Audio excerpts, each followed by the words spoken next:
the definite and certain choice to do something with your life, to know what you want to do and then do it, something really special. Now, I'm not ever going to be the world's best runner, but it's not about that.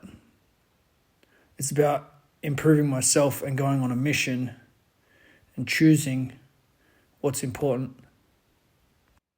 These definite decisions are rare, but important. It's hard to live without them, right? I don't know if you've felt this way at some stage in your life, that you're not really sure why you're here, and you're not really sure why you're getting up for the day. It doesn't matter whether it seems silly to other people. It doesn't matter whether it has significance to them. It matters that whatever is burning inside you is allowed to express itself. We want to express what wants to be expressed within us. We can't suppress that. We get too wrapped up with science and thinking about trying to do something optimally rather than just making the decision to work hard, to be uncommon, to create something worth creating, to experience it for ourselves. I love reading books and watching YouTube videos and podcasts and discussing things with people who've been really successful. But ultimately, what matters most is first-hand experience. Then the joy is in the experience. So if you give away all the power of the experience to some other expert just to receive the outcome, kind of missing a lot of the fun, a lot of the joy. Is it too much to squat every day? Well, there are a lot of people who've proven that squatting every day is fine. So yes, some of them use steroids, but some of them didn't.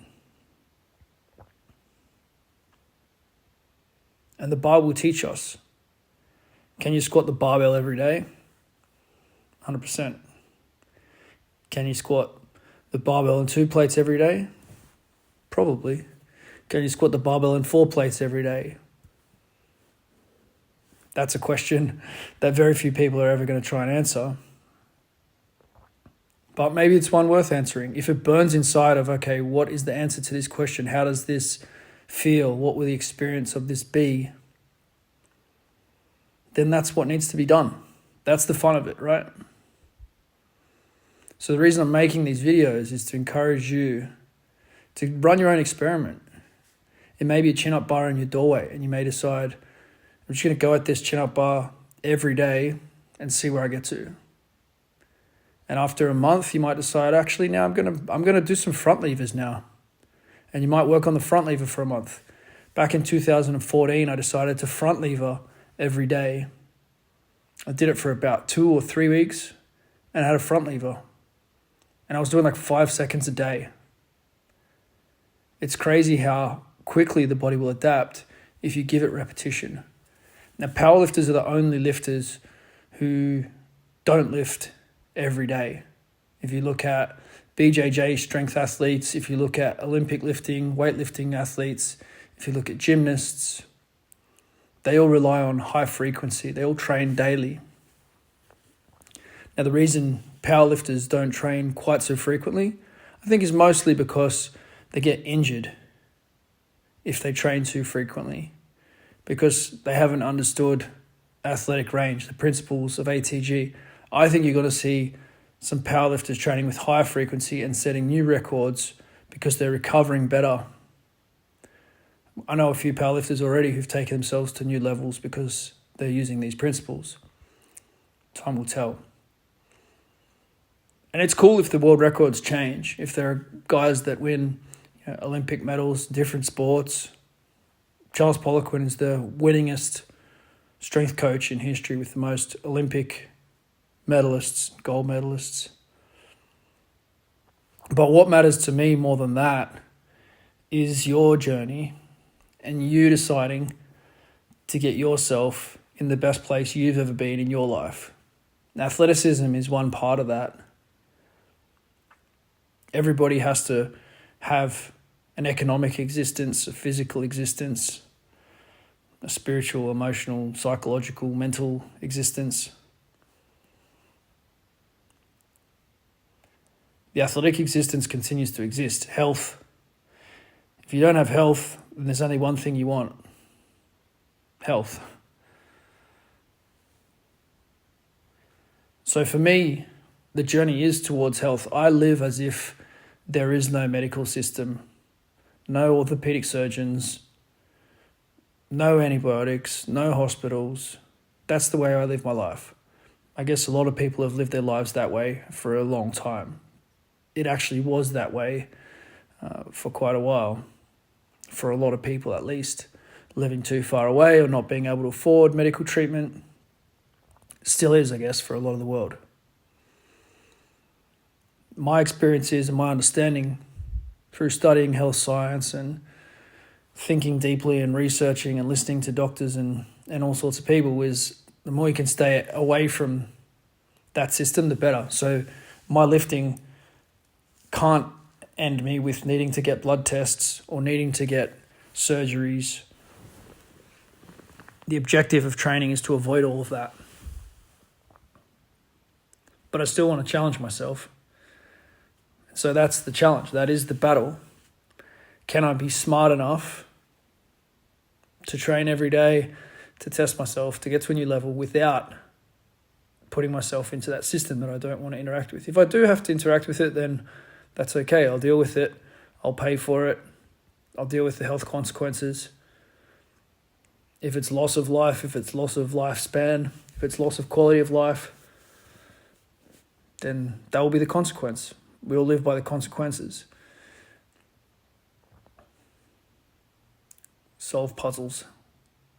So I solved the Rubik's Cube for the first time maybe 4 years ago. I had a friend who did it. He tried to teach me the way he taught me. I couldn't learn it. And then I learned a different way. And I've since taught really 100 people to solve the Rubik's Cube. It's the first time actually playing around with it between squats. I don't really know why I did today. I went up to 120 on these for doubles. Played around deep in the hole with 60 kilos, super slow with 80 kilos. And I went 5D2 at 110. So doubles on the minute at 110.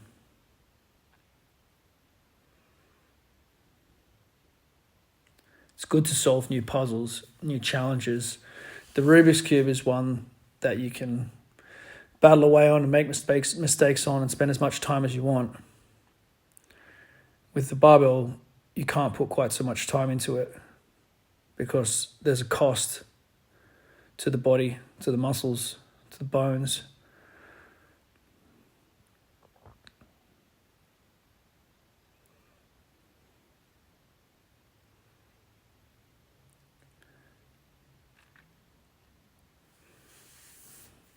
I've been thinking about focusing more on bar speed, decreasing the intensity slightly now that I'm getting back. So I figured out I once ran dense strength on front squats. I started at 100 kilos and I added 2.5 kilos each session every 2 or 3 days up until I did 125 for 5D1.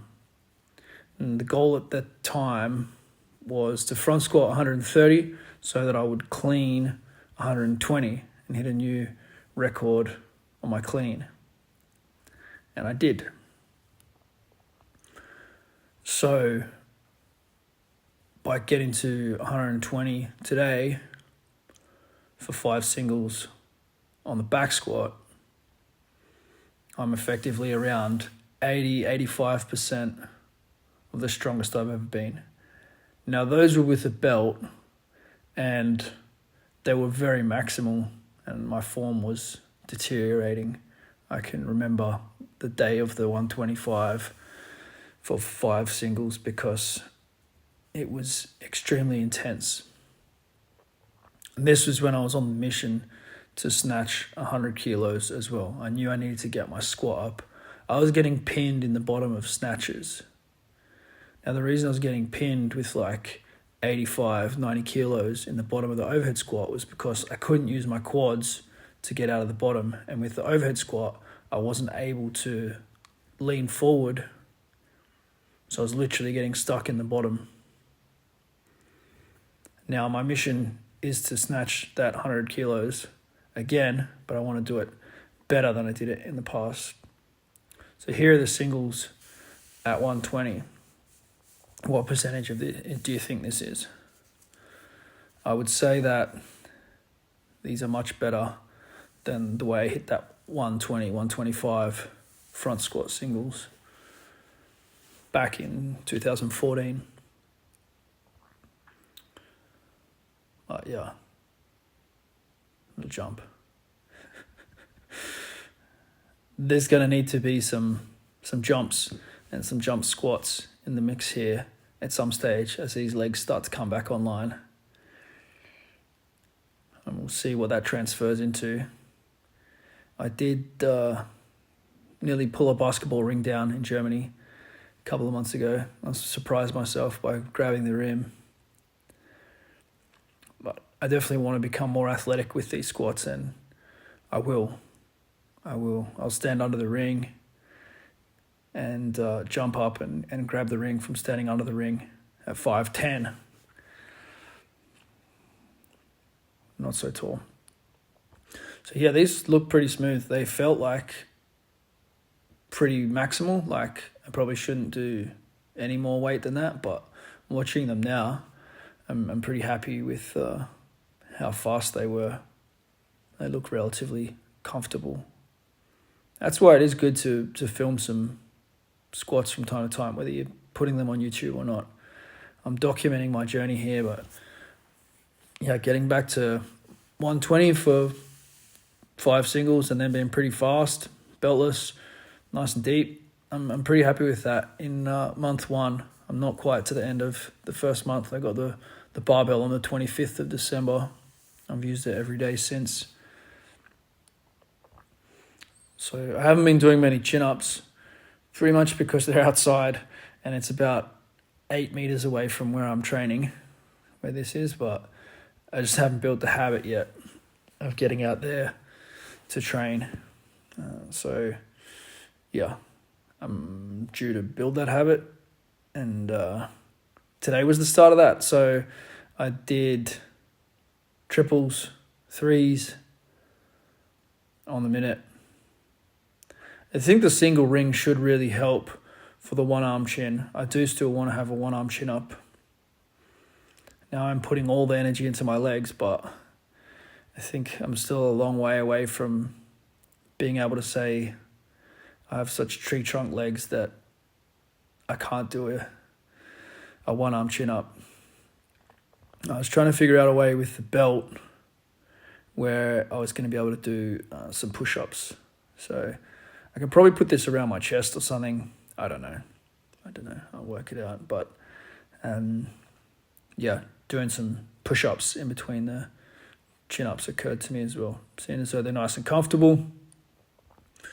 So I think that I could get this for 10D5. I'll probably do 5D5, one or the other. I'll probably do the 4s next and then do 5s and then go to 20 kilos after that. There's no real hurry, right? So some incline push-ups. What's good is it can get into stretch, get the body down in between the bars. I didn't have the camera set up so well for that. I'll pan it around a bit further to the left next time. But the push-ups are a nice stretch, and if you do a few reps, they still work even on an incline. So I'm glad that I started this journey again. I would like to perform this kind of repetition, 5 reps with 40 kilograms. That is what I would like to do. But you can see it's quite a ways away. I could probably get, I think I've done 12 with 20 kilograms. I have done 40 for 5, I think. But yeah, I haven't done them for a while, so going to build into it. But yeah, this was a nice session. I did hills, I did squats, and then I came outside and did some chin-ups. Now it is cold, and people sometimes say, "What are you doing?" I say, "Whatever I want to do." I think it's good to get some light on the skin, regardless of the temperature. And I am starting to get back in a bit of better shape, and I am feeling a bit more proud of what I'm doing there physically. But yeah, still quite a bit of work to do to get towards where I really would like to be. The physique will follow the reps, right? If you're thinking about your body composition, when you can do what I'm doing and you eat okay, you'll look good or you'll look better. It depends, it's all subjective, what's good and what's not good. But as these numbers progress, I guarantee you when I'm doing this with 30 kilograms and I'm doing 5D3, triples on the minute, I'll look better. I guarantee you. And so will you. And yeah, it's okay to be wherever you're at today. That's simply the result of what you've done in the past. Where I'm at now is the result of what I've done in the past. I haven't trained well in the last 18 months, but I've had a couple of little blocks of where I've trained okay. I've been pretty consistent with chin-ups all through this time because I had a doorway chin-up bar in SARC and I was working on my one-arm chin-up recently. But yeah, it is what it is. These are actually an interesting variation. So scat pull and then chin up from there. I'm much weaker at that, and I think that is much more specific to the one-arm chin-up because you do tend to really pull with the scap to get you out of the bottom, and then you have to transition into the arms, into the biceps. So I think I may have unlocked a secret and a key to why I haven't been able to build the one-arm chin-up as yet. But yeah, today the journey recommences. So pin press now, and I'm thinking about if I'm going to be able to floor press between these things. I think I am, one way or another. I'm going to be able to floor press. But yeah, I'm pressing this maybe, 6 inches, whatever the height of the, yeah. What I wanted to do on these was to feel more weight than I've been using recently. So 100 kilos is what I've been using for doubles, singles, and I wanted to feel that for more reps. I was also getting used to the setup here. I could, with close grip, I could put it down on top of the hooks, which wasn't ideal. To try and feel the groove. You don't want to mess up when you're doing stuff around maximal weight. You don't want to have to wrestle with the bar. You can challenge the rotator cuff more than you want to. These are ones, close grip. So when you go a little bit closer, you see the range of motion increases just slightly. But I got the thing of put the bar to the front of the hook and then hit the hook and guide on the way down. Seemed to work okay. So I did a lot of 5s at 100 kilos, give my body a chance to get comfortable with this movement and just feel the weight that I want to be able to press for multiple sets of 5. This is the way that a lot of the old time powerlifters trained this way. Before there were bands and chains, they would overload each part of the movement. On vertical presses as well, they'd have chains hanging from the roof and then adjust the height of the weight in the chains so that they could do this sort of work. And they would press out, guys were pressing out hundreds of kilograms above their head, like more than 300 kilograms for small lockouts overhead. And they built phenomenal triceps And a lot of guys had phenomenal presses, standing presses in those days, like John Grimek. If you look back at the old-time stuff, this is my reinitiation into that style of work. I will do some banded work, but it's quite different to this kind of movement. The slingshot is another way to assist at the bottom, and then you get to feel the heavy weight at the top, or the lightning method, the reverse bands. If the bands were coming down from the roof, they would make it lighter at the chest and then heavier at lockout. That's effectively the kind of work that I'm doing with this. But it's also to prime the nervous system and let the nervous system know this is not too heavy. So feeling the weight in the hands is important. I'm feeling a weight in my hands. Okay, it's 110. That doesn't feel heavy at all. I can do a bunch of reps with that. No big deal. So went to 120. And this is the first time I've felt 120 kilograms for a long time. Close grip. Feeling the weight. It is important for the body to become accustomed to whatever you want it to do. And there's also adaptation there. I could feel the triceps really switching on hard. Whenever I go a little bit wider with the grip, I could feel the chest. So when you work with these pins, you can gradually put more force in and inch it off. Instinctively, you'll want to lift it fast. So I was playing around with some both ways. Some where I sort of hit it fast, and others where I was kind of more grinding it off. And they probably all start to look like they're just grinding it off with 120 because I'm not that strong for blasting this weight as yet. It takes time. Sometimes people will ask about arching and foot position, all that stuff. I like the arch mostly because it's like a stretch for the hip flexors and the glutes contract, and there's some thoracic arch that I'm trying to make there, and all those things are really positive. They can be a bit safer for the shoulders as well. Most powerlifters will tell you that. It looks after the shoulders a bit more when you arch. I probably should do some flat, non-arched presses. I think I do sometimes, but I'd say I will continue to arch. I'm not really trying to build the biggest arch I can, but I don't know, maybe I will in the future. Some people get problems with their lower back with arching too much. Okay, so here's 140 and it didn't move. Let's try again.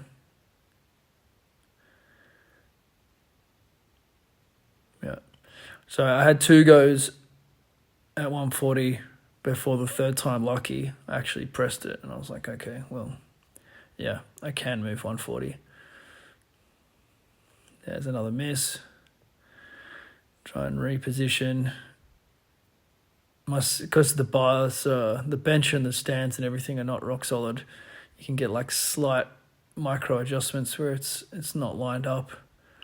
But yeah, I was happy with getting some repetitions at 140. I think I may have got a couple more than what were on camera.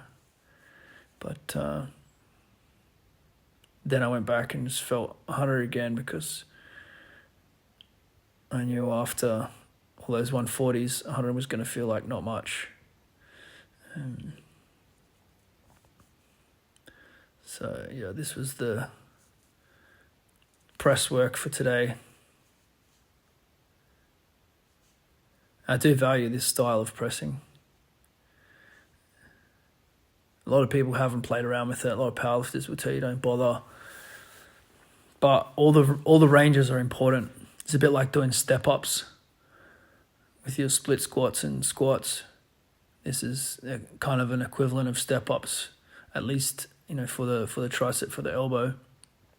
How much weight can you handle? It's not unilateral like the step-ups, but it is a lockout type movement. So I couldn't have done anywhere near this amount of volume at this weight. I definitely can't press 140 kilos at the moment, but my triceps can lock it out. So if I never train heavy lockouts, then I never maximally develop this area of strength. And there will be carryover from this area of strength into full range of motion. Now, some people will say just focus on full range of motion, just keep doing full range of motion until, never worry about developing the top part maximally. But that doesn't make any sense to me, since my goal is to be as strong as I can be, not have the highest bench press number. So if you don't train strength in an area, then that area isn't strengthened. Now, a world-class powerlifter will have a much bigger lockout strength than I will, but it's about me versus me, bringing up the weaknesses. So the hamstrings are switching back on. It is important to have some tension down the bottom. You can see I'm assisting myself, but I'm not. I did a couple on the fingers. I'm taking just as much force as I need, rather than switching off in the bottom. You don't want to switch off in the bottom. You want to stay on, because that's the part where I want to be strong. Now, the other part, to put even more emphasis on developing the bottom of the movement, is I've been working on these. So I'm pulling with the hamstrings as well as the lower back, trying to look as far back behind me as I can. I'd like to be able to hold that position. So I'm actually pulling to actively hold myself in that position, but there's too much tension in the abs, not enough strength in the hamstrings and the lower back. That was today's training. Hit me with any questions. I will go back through and answer any questions and comments. Hope you got something out of this today. Let's keep getting stronger. I'll see you soon.